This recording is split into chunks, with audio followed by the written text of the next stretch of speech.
All right, let's bring it all together with our chief Washington correspondent, Jonathan Karl. Listening to Elizabeth there, complicated, messy, even our Mary Bruce calling this a devastating blow to the president.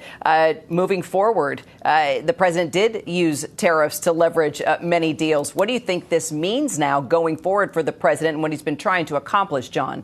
Kira, this is both a monumental decision and, frankly, an obvious one. I mean, it seemed clear from the day that Donald Trump came out and announced his so-called reciprocal tariffs on the rest of the world, or most of the world, that he was doing something that was beyond his authority as president. The Constitution very clearly, as this decision cites, the Constitution very clearly gives the power of imposing duties, tariffs, on the Congress, not to the president. Hey everyone, John here. Welcome home. So, what just happened? The Supreme Court ruled 6-3, with 3 conservative justices joining the liberals, to completely obliterate Trump's emergency powers strategy. No more blank checks, no bypassing Congress, no unilateral trade policy. Chief Justice Roberts didn't just strike down tariffs. And monumental because Trump's not just economic policy, his foreign policy has been largely used in tariffs. He's negotiated more than a dozen different trade deals or frameworks for trade deals. He often claims that he has achieved peace deals through the use of threatened tariffs. But he has imposed these tariffs unilaterally without congressional authorization. The authorization that he was citing was a bill, a law that doesn't even include the word tariff. He struck down the entire governing philosophy Trump's second term was built on. Donald Trump spent his entire second term operating on one core governing theory: emergency. Everything is an emergency. Trade deficits are a national emergency. Immigration is a national emergency. The Iran situation is a national security emergency. The economy requires emergency action. The border requires emergency powers. I think it'll be interesting to see how he reacts going forward. Kira, just yesterday in Georgia, he went off on this, saying that he's been waiting forever. The Supreme Court's been keeping him waiting forever, that he clearly has the authority. Now what I'm looking for is the State of the Union address, Kira, on Tuesday, when those Supreme Court justices, at least some of them, will likely be sitting right there in the front rows. What he is going to say in his Supreme Court address, and will he directly address those justices that have now, in his view, have just defied him? Every time Congress moved too slowly or refused to go in the direction Trump wanted, he simply declared an emergency and reached for the statutory tools those declarations unlock. Bypass the legislative process, bypass authorization requirements, bypass the constitutional framework that gives Congress its role in the American system. That has been the playbook. That has been the strategy. And for a long time, it seemed to be working. The Supreme Court just told him that theory has limits. Binding, enforceable, 6-3 limits written by the Chief Justice of the United States. The International Emergency Economic Powers Act does not authorize tariff powers. That is the core holding. Tariffs fall under Congress's taxing power in Article 1 of the Constitution. A president cannot unilaterally rewrite global trade policy by declaring a national emergency and invoking a broadly worded statute. The claimed authority to impose tariffs of any amount on any goods against any country for any duration, based solely on a presidential emergency declaration, exceeds what IEPA actually grants.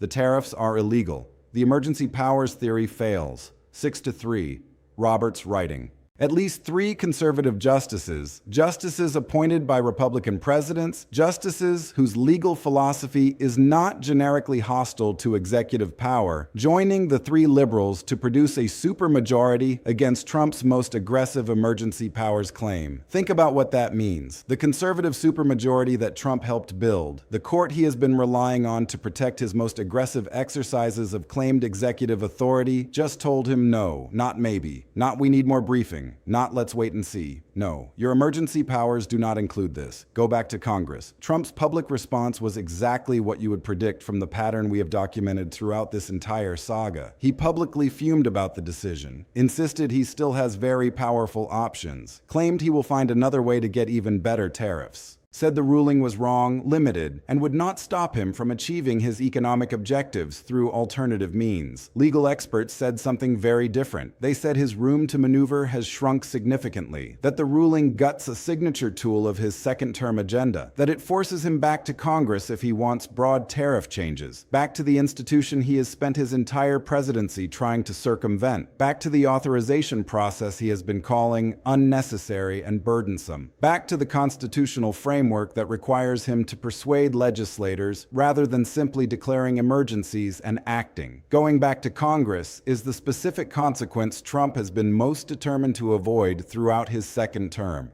His entire governing model has been built on the premise that emergency powers give him sufficient authority to accomplish his policy agenda without the uncertainty, delay, and compromise that legislative negotiation requires. The tariff ruling does not just strike down the specific tariffs, it strikes down the governing model, the blank check theory of emergency powers that has been the foundation of his second-term economic and foreign policy strategy simultaneously. Because here is what you need to understand. The tariff ruling's doctrinal implications do not stop at trade policy. The clear congressional authorization standard that Roberts applied to the IEPA tariff scheme is the same standard the constitutional law community has been applying to the Iran war authorization question throughout this entire debate. We have documented this connection repeatedly. The Brennan Center's unconstitutional analysis, the ACLU's breach the Constitution finding, the Georgetown International Affairs Journal's impeachable abuse of office conclusion, all of them applying the same underlying principle. Dramatic exercises of claimed executive power require clear congressional authorization, and the Supreme Court just reaffirmed that principle in a binding majority opinion. The Iran war has no clear congressional authorization, no declaration of war, no AUMF, no congressional vote of any kind authorizing military action against Iran. Trump launched it under the same blank check theory of executive emergency power that the court just struck down in the tariff context. The doctrinal parallel is direct. The legal community has been consistent in pointing to it, and the court's 6-3 ruling has now added binding precedential weight to the principle that the war authorization question rests on. The system that Trump has been trying to bend finally snapped back, not from the direction he was expecting, not from Democrats in Congress, not from the protest movement, not from allied governments calling the war illegal, from the conservative supermajority he helped build, from the court he has been relying on to protect his most aggressive exercises of claimed executive authority. Guess what he deserves? That phrase captures something real about this moment. Not in a vindictive sense, in a constitutional sense. The system the founders designed has specific mechanisms for checking executive overreach. The separation of powers, the requirement that Congress authorize significant exercises of governmental power, the judicial review that evaluates claimed authority against the constitutional and statutory text. These mechanisms exist specifically because the founders understood that executives would try to claim more power than they were granted. They understood that structural constraints were necessary to prevent the accumulation of power in a single branch. Trump has been testing those mechanisms throughout his second term, testing whether emergency declarations can substitute for congressional authorization, testing whether broadly worded statutes can be read to grant unlimited executive power, testing whether the court he built would protect his power claims or apply constitutional principles regardless of who is making the claims. The answer is now documented. 6-3, Roberts writing. The mechanisms work, the principles apply. He gets what the constitutional system was designed to deliver to presidents who exceed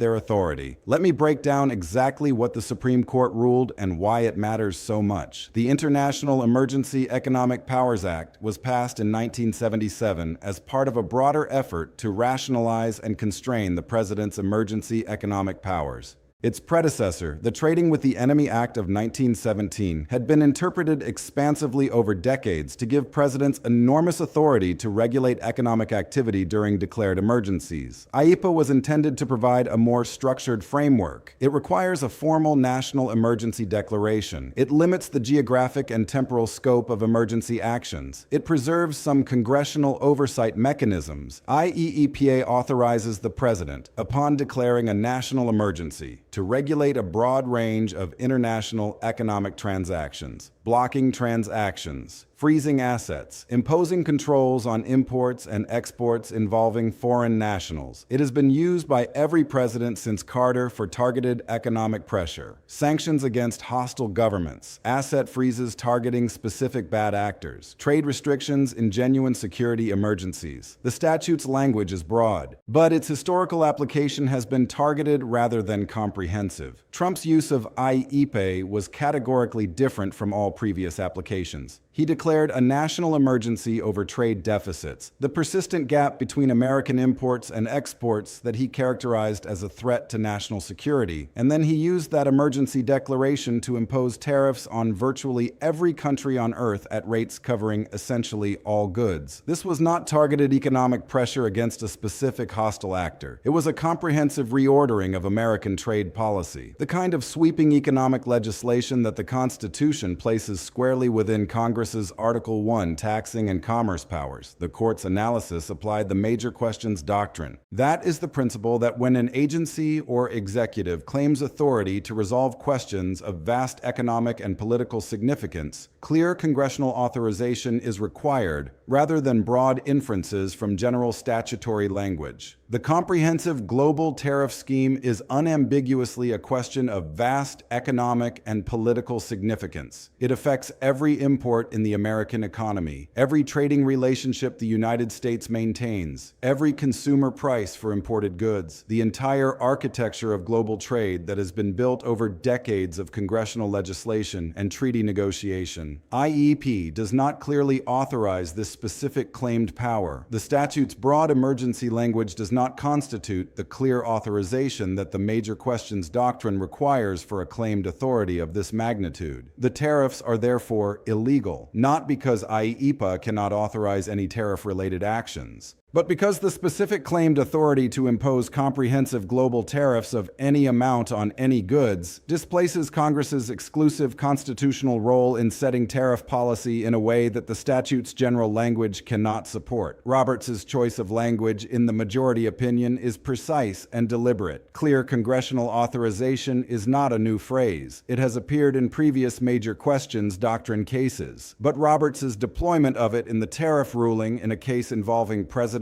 emergency powers rather than agency regulatory authority represents an explicit extension of the doctrine to the executive emergency powers context. This extension is the doctrinally significant development that has implications beyond tariffs. It matters because Trump's claimed emergency powers across multiple domains all share the same structural feature: broad statutory language being read to grant vast authority that Congress never specifically contemplated or clearly authorized, IEPA and trade deficits as a national security emergency, the Commander-in-Chief clause in the absence of an imminent threat as a justification for launching an offensive war, various immigration statutes read to grant sweeping detention and deportation authority, agency restructuring powers read to grant authority to abolish independent agencies. The pattern is consistent. Find a broadly worded grant of authority, declare an emergency or invoke a general power, claim the authority to do something vastly more significant than the text clearly authorizes. The major questions doctrine, as applied in the tariff ruling, says this pattern does not work for questions of vast political and economic significance. For decisions of that magnitude, you need clear authorization, not broad inferences, not creative statutory interpretation. Clear text that actually authorizes the specific claimed power. Now let's talk about the practical consequences. The immediate economic impacts are staggering. The voiding of the emergency-based tariffs means billions of dollars in potential refund claims. Importers who paid tariffs under the now illegal IEPA scheme have a legal basis for refund claims. The amount involved is enormous. The tariff scheme generated massive revenue from importers across essentially all goods categories. The refund exposure represents a significant financial liability for the federal government, and it creates supply chain adjustment pressure for businesses that restructured their operations around the tariff regime. But the broader practical consequence is the one the ruling explicitly states. If Trump wants broad tariff changes, the sweeping reordering of global trade relationships that has been his second-term economic signature, he needs to go back to Congress. He needs to persuade 218 House members and 51 senators to pass legislation authorizing the specific tariff scheme he wants to implement. He needs to engage the legislative process with all its uncertainty, delay, negotiation, and compromise. This is the consequence Trump has been most determined to avoid. His emergency power strategy was explicitly designed to bypass Congress, to accomplish his economic and foreign policy objectives through executive action rather than legislative persuasion. The tariff ruling does not just strike down the specific tariffs. It tells him the bypass route is closed for questions of this magnitude. The constitutional lanes that Roberts' opinion describes are the Article 1 lanes. Congress passes the law. The president implements it. Trump's response, claiming he still has very powerful options and promises of even better tariffs through alternative means, follows his standard pattern. He claims the defeat is actually a minor setback with easy workarounds. Legal experts who have analyzed the ruling are consistent in assessing those claims as overstated. The specific statutory authorities the administration has cited as alternatives, Section 232 for national security tariffs, Section 301 for unfair trade practice tariffs, have their own statutory and constitutional limits. The major questions doctrine now makes those alternative authorities more judicially vulnerable. The doctrinal framework the court established in the tariff ruling applies wherever a president claims dramatic emergency or general statutory authority to take actions of vast political and economic significance without clear congressional authorization. The forced return to Congress is also politically revealing about the current state of Trump's legislative relationships. The Iran war has strained his congressional coalition in specific ways we have documented throughout this series. The war powers vote. Republican members privately comparing the war to Vietnam while publicly holding the line. Fiscal conservatives alarmed by massive supplemental funding requests with no clear timeline or endpoint. A Trump who needs Congress to authorize his tariff scheme is a Trump who has to negotiate with a caucus that is under strain. A Trump who has to deal with a Senate that requires Democratic votes for most significant legislation. A Trump who cannot simply declare an emergency and make his problems disappear. The checks that the founders built into the constitutional system are working in the tariff ruling. The requirement that significant exercises of governmental power be authorized by the branch that represents the people. The judicial review that enforces those requirements, not perfectly, not in every domain, not with the speed that the accumulated harms of executive overreach demand, but working. The 6-3 majority that Roberts assembled includes justices whose appointments Trump championed and whose confirmation battles his administration fought. Those justices looked at his most aggressive emergency powers claim and said the Constitution does not authorize this. That is the system functioning as designed. The founders feared executive accumulation of power. They built structural constraints against it. The constraints are imperfect and they operate slowly, but they operate. Let me summarize what you need to take away from this. The Supreme Court delivered a 6-3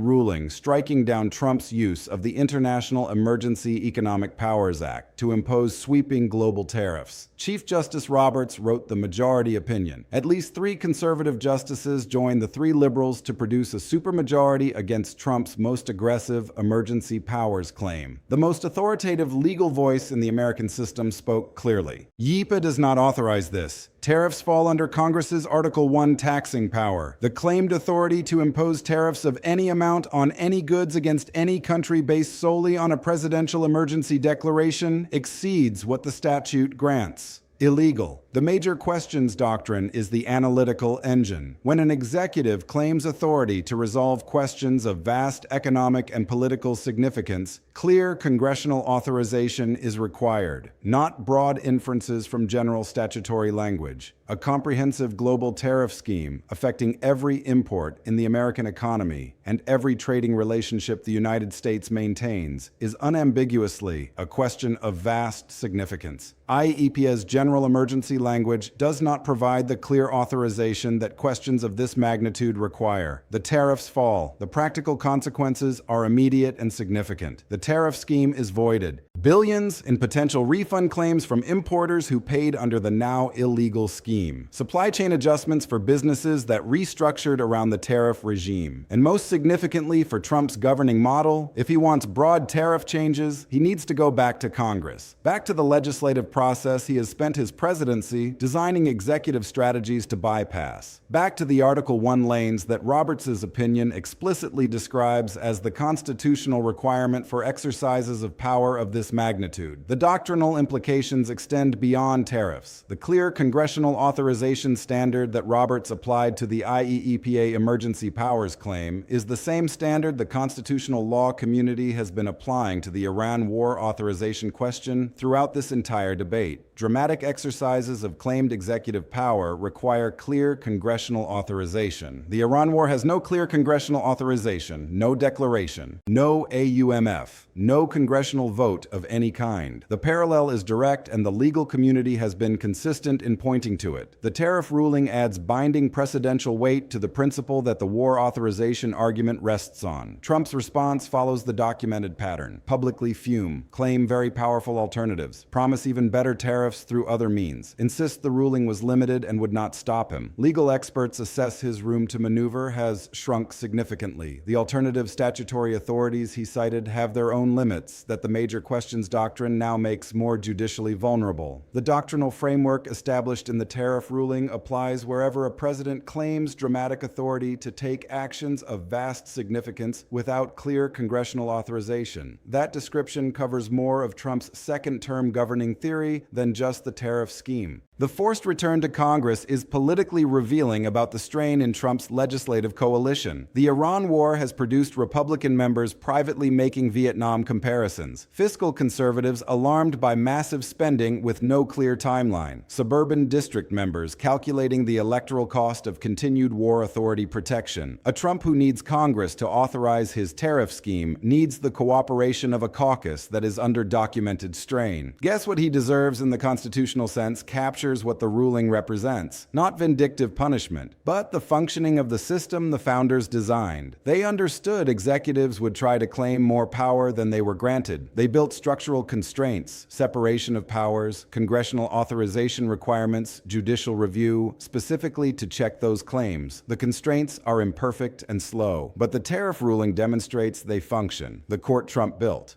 The conservative supermajority his appointments helped create. They looked at his most aggressive emergency powers claim and said the Constitution does not authorize this. The justices appointed by Republican presidents applied constitutional principles regardless of who was making the power claims. The system that Trump has been testing throughout his second term delivered the answer the founders intended. The emergency powers blank check theory fails. Congress's role is real. Clear authorization is required. He tested the system. The system pushed back 6-3. Roberts writing, guess what the Constitution provides for presidents who claim powers they were not granted. This is the moment the emergency presidency died, and the rule of law won.